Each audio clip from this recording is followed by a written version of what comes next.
मजहब के आधार पे शादी विवाह के लिए जो 30 नियम कानून चल रहे हैं इनको खत्म किया जाए तत्काल। एक यूनिफॉर्म सिविल कोड लागू करना पड़ेगा। भारत को बचाना है तो राम नीति लागू करना पड़ेगा। राम नीति क्या है? भय बिन होए न प्रीत। और केवल 500,000 घुसपैठियों को पकड़िए, उनका narco polygraph brain mapping test करिए और उनसे पूछिए उनकी मदद किसने किसने की। तो घुसपैठियों और उनके मददगारों के खिलाफ 5 धारा लगाइए, एनएसए लगाइए, यूएपीए लगाइए, वेजिंग वॉर लगाइए, देशद्रोह लगाइए, गैंगस्टर लगाइए। घुसपैठियों और उनके मददगारों की 100% संपत्ति जब्त करिए, नागरिकता खत्म करिए, साल भर के अंदर आजीवन कारावास दे दीजिए। मैं गारंटी के साथ कहता हूं घुसपैठी अपने आप भाग जाएंगे, एनआरसी की जरूरत ही नहीं। खबर आई है कि जमीयत उलमा हिंद 1 लाख अपनी ब्रांचेस खोलने जा रहा है। ये छोटी बात नहीं है, याद रखिएगा। देव दानव का झगड़ा पहले भी था, मानव राक्षस का झगड़ा तो पहले भी था, 2 सोच का झगड़ा आज भी है। और नियम कानून बनेगा। भारत तभी सुरक्षित होगा जब मजहब के आधार पर बने नियम कानून खत्म होंगे, मजहब के आधार पर बने बोर्ड और ट्रिब्यूनल खत्म होंगे, मजहब के आधार पर चल रही सरकारी योजनाएं खत्म होंगी, मजहब के आधार पर चल रहा मंत्रालय खत्म होगा, मजहब के आधार पर जो स्कूल चल रहे हैं, कॉलेज चल रहे हैं, यूनिवर्सिटी चल रही है, इनको बंद किया जाएगा और सबके लिए एक समान कानून लागू किया जाएगा। तब सनातन धर्म बचेगा, तब हिंदू बचेगा और तब भारत भी बचेगा।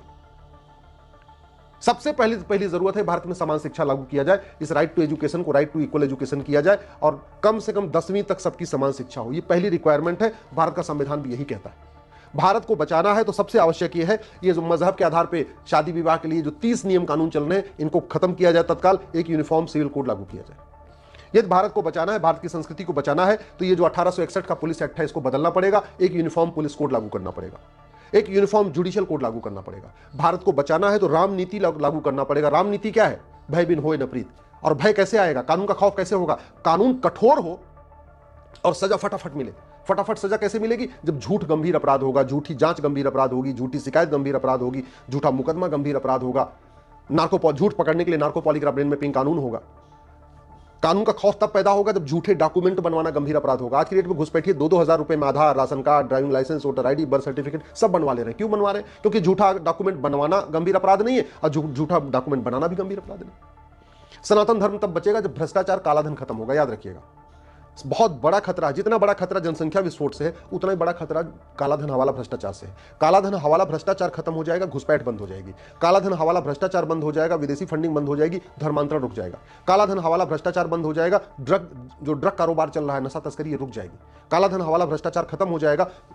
जो नशा तस्कर हैं या जिहादी हैं, जो माओवादी हैं, नक्सली हैं या मिशनरी हैं, धर्मांतरण कराने वाले या बांग्लादेशी घुसपैठिए हैं और जो इनके मददगार हैं, इनकी जब नागरिकता खत्म होगी, इनको आजीवन कारावास फांसी होगा, इनकी 100% संपत्ति जब्त होगी तो अपने आप शांति आ जाएगी। घुसपैठी अपने आप भाग जाएंगे, धर्मांतरण अपने आप रुक जाएगा। 10,000 हिंदुओं का धर्मांतरण प्रतिदिन हो रहा है और ये धर्मांतरण भंडारा करने से, मंदिर बनाने से, कथा कराने से या नेताओं के भाषण से नहीं रुकेगा। ये तब रुकेगा जब धर्मांतरण कराने वाले मिशनरियों, जिहादियों और उनके मददगारों पे एनएसए लगेगा, यूएपीए लगेगा, वेजिंग वॉर लगेगा, देशद्रोह लगेगा, गैंगस्टर लगेगा। 6 करोड़ घुसपैठी आ चुके हैं। पूरी तरीके से भारत की डेमोग्राफी उन्होंने बदल रखी है। अगर इनको तत्काल नहीं निकाला गया तो 20 साल के बाद पूरे देश में आगजनी होगी। अब इनको चुन चुन के निकालना बहुत मुश्किल है। एनआरसी के जरिए इनको ढूंढ पाना 6 करोड़ को बहुत मुश्किल है। तरीका यही है, आप केवल 500,000 घुसपैठियों को पकड़िए, उनका narco polygraph brain mapping test करिए और उनसे पूछिए उनकी मदद किसने किसने किया। जिसने घुसपैठियों का आधार बनवाया, जिसने घुसपैठियों का राशन कार्ड बनवाया, जिसने घुसपैठियों को वोटर आईडी बनवाया, जिसने घुसपैठियों का बर्थ सर्टिफिकेट बनवाया, उन सबको भी पकड़िए। तो घुसपैठियों और उनके मददगारों के खिलाफ 5 धारा लगाइए, एनएसए लगाइए, यूएपीए लगाइए, वेजिंग वॉर लगाइए, देशद्रोह लगाइए, गैंगस्टर लगाइए। घुसपैठियों और उनके मददगारों की 100% संपत्ति जब्त करिए, नागरिकता खत्म करिए, साल भर के अंदर आजीवन कारावास दे दीजिए। मैं गारंटी के साथ कहता हूं घुसपैठी अपने आप भाग जाएंगे, एनआरसी की जरूरत ही नहीं पड़ेगी। ये जो ड्रग जिहाद के जरिए पूरी तरीके से हिंदू बच्चों को नशेड़ी बनाया जा रहा है, गंजड़ी बनाया जा रहा है और धीरे धीरे उस नशे में नपुंसकता की दवाई मिला के उनको नपुंसक बनाया जा रहा है। इसका एक ही तरीका है, नशा तस्करों और उनके मददगारों। नशा तस्करों को पकड़िए, उनका narco polygraph brain mapping test करिए और जो नशा तस्कर है और उनके मददगार हैं, चाहे वो नेता है, चाहे अभिनेता है, चाहे नशा तस्करों की मदद करने वाले ये थानेदार हैं, चाहे तहसीलदार हैं, चाहे कलेक्टर है, कप्तान, सबकी 100% संपत्ति जब्त करिए, उनकी नागरिकता खत्म करिए, आजीवन कारावास फांसी दीजिए। मैं गारंटी के साथ कहता हूं 1 महीने के अंदर सारे ड्रग स्मगलिंग छोड़ के घर में बैठ जाएंगे, एकदम साधु बन के बैठ जाएंगे, दोबारा नशा तस्करी करने के सोचेंगे भी नहीं। कानून में इतनी पावर होती, इतना खौफ होता है। सिंगापुर में किसी की हिम्मत नहीं पड़ती ड्रग स्मगलिंग करने के लिए। भारत को बचाना है, भारत की संस्कृति को बचाना है, गुलामी की कर व्यवस्था बदलनी पड़ेगी। वर्तमान कर व्यवस्था पूरी तरीके से सनातन विरोधी है, पूरी तरीके से भारत विरोधी है। सारा का सारा रोजगार शिफ्ट होता जा रहा है, सारा व्यापार शिफ्ट होता जा रहा है। मैं डिटेल में कई बार बता चुका हूं, मेरे ट्विटर, फेसबुक, इंस्टाग्राम पे वीडियो पड़ा है, आप देख लीजिएगा। इसलिए मैं आज हर विषय को डिटेल में नहीं बता रहा हूं, मैं तो आपको शॉर्ट में बता रहा हूं। तो ये वर्तमान कर व्यवस्था बदलना पड़ेगा, 1 नेशन 1 टैक्स लागू करना पड़ेगा। वर्तमान व्यापार व्यवस्था को आप बदलना पड़ेगा। हुक्का बार, बियर बार, डांस बार, सट्टा बार का जो लाइसेंस दे रहे हैं ना, ये व्यापार नहीं, ये व्याभिचार है। तो व्याभिचार का अड्डा दे, व्याभिचार का लाइसेंस देके हम भारत की संस्कृति को नहीं बचा सकते। कम से कम हमें इसका ध्यान रखना पड़ेगा।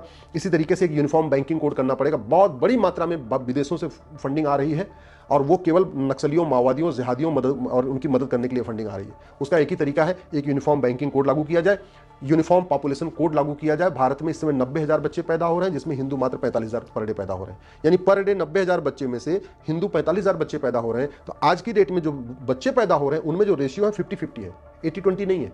इसका मतलब 20 साल के बाद जब ये बच्चे बड़े होंगे तो स्कूल में, कॉलेज में जो रेशियो होगा 50-50 का होगा। अच्छा नहीं है। क्यों नहीं अच्छा है?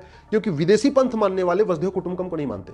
जो बच्चा विदेशी पंथ को मानता है वो सनातन धर्म को नहीं मानता। जो विदेशी पंथ को मानता है वो नारी तू नारायणी नहीं मानता, वो समता समानता नहीं मानता। जो विदेशी पंथ मानता है equality, justice, liberty, fraternity, unity, national integration नहीं मानता। और एक बात याद रखिएगा, ये भारत का संविधान तब तक है जब तक हिंदू बहुसंख्यक है। पाकिस्तान, अफगानिस्तान, बांग्लादेश, मालदीव में संविधान नहीं चलता। पाकिस्तान, अफगानिस्तान, बांग्लादेश, मालदीव में equality, justice, liberty, fraternity, unity, national integration नहीं है। पाकिस्तान, अफगानिस्तान, बांग्लादेश में डेमोक्रेसी का क्या हाल है आप खुद देख लीजिए। भारत के राष्ट्रपतियों को देश छोड़ के नहीं भागना पड़ता क्योंकि हिंदू बहुसंख्यक है। भारत के प्रधानमंत्रियों को देश छोड़ के नहीं भागना पड़ता क्योंकि हिंदू बहुसंख्यक है। भारत में संविधान तब तक चल रहा है जब तक हिंदू बहुसंख्यक है। भारत में बहन बेटियों को मेकअप करने की आज़ादी है, स्कूल जाने की आज़ादी है, कॉलेज जाने की आज़ादी है, अपनी पसंद से अपना रोजगार करने की आज़ादी है। क्यों? क्योंकि हिंदू बहुसंख्यक है। नहीं तो अफगानिस्तान, पाकिस्तान, बांग्लादेश में क्या हो रहा है, विशेष रूप से महिलाओं के साथ क्या हो रहा है, आप अच्छी तरीके से समझते हैं।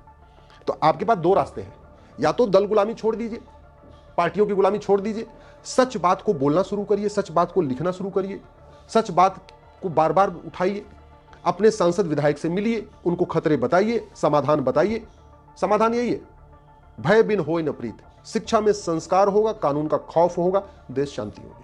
जनसंख्या नियंत्रण कानून जरूरी है, धर्मांतरण नियंत्रण कानून जरूरी है, घुसपैठ नियंत्रण कानून जरूरी है, नशा तस्करी के खिलाफ कठोर कानून जरूरी है, मानव तस्करी के खिलाफ कठोर कानून जरूरी है, लव जिहाद के खिलाफ कठोर कानून जरूरी है। और इसके लिए कानूनों का मकड़जाल नहीं बनाना, बल्कि ये जो भारतीय न्याय संहिता है ना, इसी में एक एक चैप्टर बनाना है।